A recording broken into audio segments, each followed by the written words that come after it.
So in this video, I will show you how to send YouTube video to WhatsApp status. Make sure to watch the video to the end. You don't make any mistake. First of all, go to YouTube.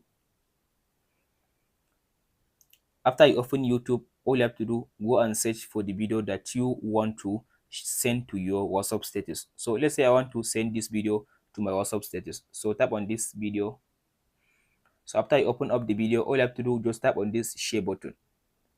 This share button, tap on it. So after you tap on this share button, tap on this copy link. So now go back to your WhatsApp. After you open up your WhatsApp, tap on this update section to go to your status section.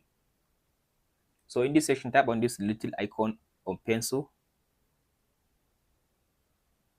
So all you have to do now, tap on this section to paste your link. Don't press your hand to paste your link. Tap on this paste. So as you can see, here is my link now.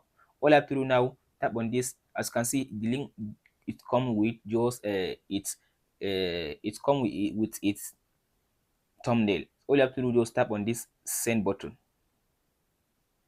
So as you can see now, if I tap on my status, tap on the status again. So as you can see, here is the video. So if this video helps, so hope this video helps you. If you have any question, please let me know in the comment section below. Thank you for watching.